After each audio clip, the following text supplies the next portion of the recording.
The first update from Southeast Asia region, we have the UN Office on Drugs and Crime said on Thursday that opium production in Myanmar has flourished since the military seized power. The cultivation of poppies have gone up over the past year as eradication efforts have slowed down.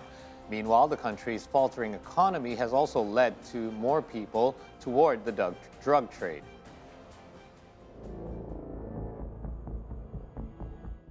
Poppy cultivation has increased by 33% to 40,100 hectares in Myanmar last year.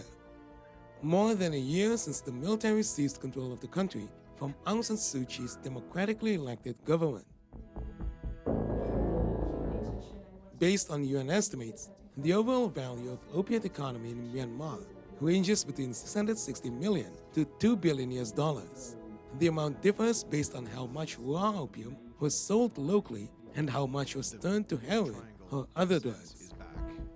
The so-called Golden Triangle, the area where the borders of Myanmar, Laos and Thailand intersect, has historically been a major opium production zone that features many labs, which can convert them to heroin.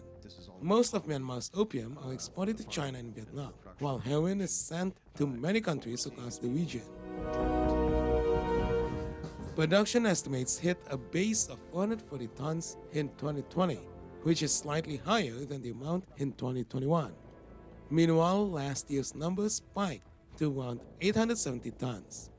Because if this continues on this trajectory for a few more years and the economy remains in the state that it's in now, it's highly likely to therefore remain in that trajectory.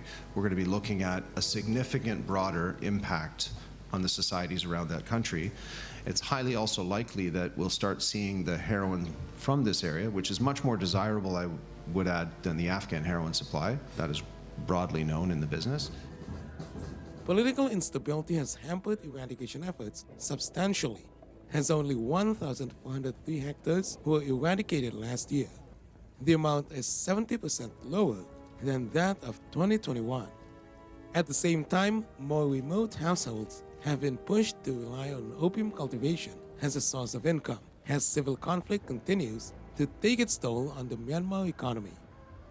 Fundamentally, at the end of the day, opium is an employer. This is all about poverty for the farming and for the production and cultivation. And what we're seeing is people returning to the employment opportunity that they have available to them in rural areas, particularly in the north and in border areas. And that happens to be opium. It's been a long-standing employer of last resort, in a sense, in the country.